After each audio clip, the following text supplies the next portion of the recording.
Hello everyone, इस video पर बात करने वाला हूँ मिशन उत्कर्ष 2025 अर्धवार्षिक परीक्षा हाफ ईयरली एग्जाम का क्वेश्चन पेपर विद आंसर इस वीडियो पर मेंशन करने वाला हूँ। तो स्टूडेंट वीडियो को लाइक शेयर और यूट्यूब चैनल को सब्सक्राइब कर ले।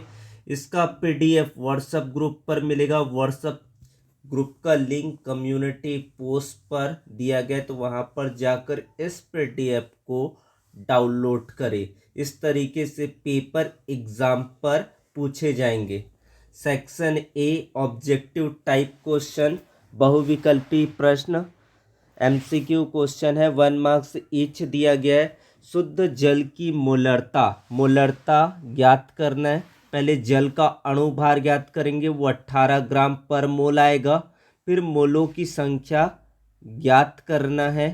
तो इसका जो आंसर आ जाएगा वो हो जाएगा ऑप्शन ए 55.55 मोल होता है। ये करेक्ट आंसर आएगा फर्स्ट का। सेल स्थिरांक की इकाई है the unit of cell constant. Cell constant का जो फॉर्मूला होता है जी इक्वल टू होता है एल बाई ए होता है। जी इक्वल टू एल बाई ए होता है। जहाँ पर मात्रक निकालेंगे इसका आ जाएगा आपका सेंटीमीटर इनवर्स होगा। फिर आपका अगला प्रश्न है यहाँ पर तीसरा, प्रथम कोटि अभिक्रिया के लिए वेग स्थिरांक की जो इकाई है वो होता है आपका सेकेंड इनवर्स होता है। प्रथम कोटि अभिक्रिया के लिए जो रेट होता है, रेट इक्वल टू होता है के, और कंसंट्रेशन की जो पावर होती है वो आपका होता है 1 होता है। फिर आपका अगला जो क्वेश्चन है यहाँ पर, निम्न में से कौन सा आयन रंगहीन है? Scandium, titanium, vanadium, manganese. Titanium 3+ का, स्कैंडियम 3+, वेनेडियम 3+, मैग्नीज 2+। तो इसका राइट आंसर आपको चॉइस करके बताना है। कोई आयन रंगीन तब होता है जब उसमें अयुग्मित डी इलेक्ट्रॉन्स होता है। तो यहाँ पर देखने से पता चला स्कैंडियम 3+ में अयुग्मित इलेक्ट्रॉन उपस्थित है। तो वो क्या होगा, इसमें युग्मित इलेक्ट्रॉन है तो ये क्या हो जाएगा आपका, युग्मित इलेक्ट्रॉन नहीं है तो रंगीन होगा। अगर युग्मित इलेक्ट्रॉन है तो क्या होगा, रंगीन होगा। फिर आपकी अगला क्वेश्चन है यहाँ पर K4 FeCN6 में Fe का ऑक्सीकरण संख्या कितनी होगी? तो यहाँ पर साइनाइड के लिए होता है -1, यानी कि इसको सॉल्व करेंगे 4 मल्टीप्लाई हो जाएगा प्लस का 1, Fe का x, साइनाइड का -1, लिगेंड है 6 time, this is equal to 0। 4 + x -6 equal to 0। इसको सॉल्व करेंगे तो हो जाएगा 4 + x equal to 6, x equal to 6 - 4 यानी कि 2। इसका ऑक्सीडेशन नंबर हो जाएगा प्लस का 2। फिर आपका नेक्स्ट क्वेश्चन है, SN1 अभिक्रिया में सबसे अधिक क्रियाशील है 1 degree halide, 2 degree halide, 3 degree halide, all of the above. तो इसमें से राइट आंसर आपको चुन के बताना है। तो SN1 अभिक्रिया में जो क्रम होता है 3 डिग्री, उसके बाद होता है आपका 2 डिग्री, फिर आपका उससे होता है 1 डिग्री। इसलिए आपको याद रखना है, इसका जो आंसर आ जाएगा वो 3 डिग्री हैलाइड होगा। फिर आपका अगला प्रश्न है, लुकास अभिकर्मक का उपयोग किसे पहचानने के लिए किया जाता है? एमीन, एल्कोहल, ईथर, अम्ल। तो लुकास अभिकर्मक जो सांद्र HCl और निर्जल जिंक क्लोराइड का उपयोग प्राथमिक, द्वितीयक और तृतीयक अल्कोहल में विभेद करने के लिए किया जाता है। तो आंसर क्या आएगा, एल्कोहल।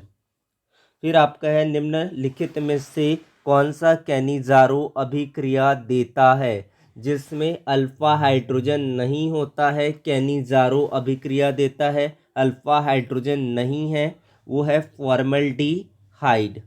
फिर है ethyl amine, ethyl amine C2H5NH2 की HNO2 से क्रिया कराने पर क्या प्राप्त होता है? एलिफेटिक एमीन, प्राथमिक एलिफेटिक एमीन नाइट्रस अम्ल HNO2 से क्रिया करने पर क्या प्राप्त होता है? तो इससे अल्कोहल प्राप्त होता है, क्रिया करके अल्कोहल प्राप्त होता है और नाइट्रोजन गैस मुक्त होती है। फिर आपका अगला प्रश्न है, विटामिन B12 में उपस्थित कौन सी धातु उपस्थित होती है? आयरन, कोबाल्ट, मैग्नीज या फिर जिंक। तो इसका राइट आंसर आपको बताना है कौन सा होगा। तो विटामिन B12 का रासायनिक नाम साइनोकोबालिन कोबालामिन होता है, जिसमें कोबाल्ट उपस्थित होता है। तो इसमें आ जाएगा आपका कोबाल्ट, राइट आंसर हो जाएगा आपका 10th का। फिर है आपका अगला प्रश्न यहाँ पर, अभिक्रिया की आणविकता किसे कहते हैं? What is meant by molecularity of a reaction? प्राथमिक अभिक्रिया में भाग लेने वाले अभिकारक, प्राथमिक अभिक्रिया में भाग लेने वाले अभिकारक अणुओं की संख्या, अभिकारक अणुओं की संख्या,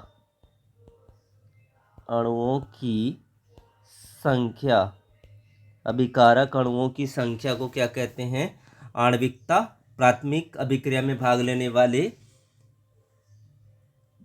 अणुओं की या परमाणुओं की संख्या को आणविकता कहते हैं। संक्रमण तत्वों का इलेक्ट्रॉनिक विन्यास बताना है, तो इसको पता होना चाहिए। N-1 D 1 से लेकर 10 तक के होता है और अंतिम कोश का होता है NS 1 से लेकर आपका 2 होता है। फिर आपका अगला क्वेश्चन है 13, C2H5Cl की क्रिया जली KOH से कराने पर क्या प्राप्त होता है?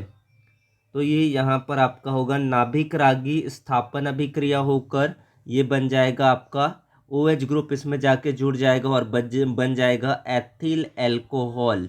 तो इसका आंसर हो जाएगा एथिल एल्कोहल। DDT का पूरा नाम बताना है। DDT का पूरा नाम होता है P डैश डाइक्लोरो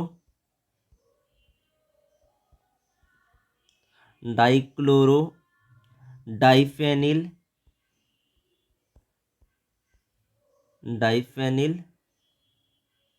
ट्राइक्लोरोएथेन,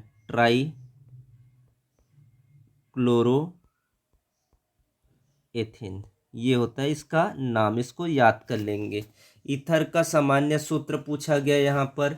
ईथर का जो सामान्य सूत्र होता है वो क्या होता है?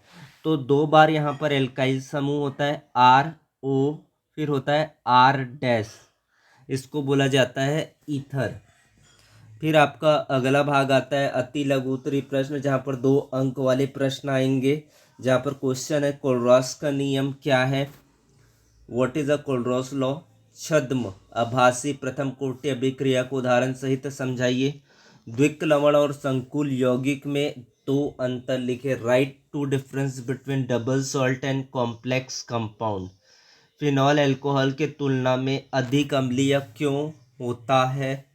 फिर 20वां प्रश्न है टॉलेन अभिकर्मक क्या है, यह किससे क्रिया करता है? 21वां प्रश्न है एमीन में क्षारीय गुण क्यों पाया जाता है? 22वां नंबर का जो प्रश्न पूछा है प्रोटीन के विकृतीकरण से आप क्या समझते हैं? फिर आपका आ गया खंड स लघु उत्तरीय प्रश्न, एक वाष्पशील विलेय मोलर द्रव्यमान दिया 40 ग्राम पर मोल के द्रव्यमान की गणना कीजिए जिसे 114 ग्राम ऑक्टेन में घोलने पर उसका वाष्प दाब 80% रहे। फिर यह है प्रथम कोटि अभिक्रिया का अर्धायुकाल प्रारंभिक सांद्रता पर निर्भर नहीं करता। मार्कोनिकॉफ और एंटी मार्कोनिकॉफ नियम को उदाहरण सहित समझाइए।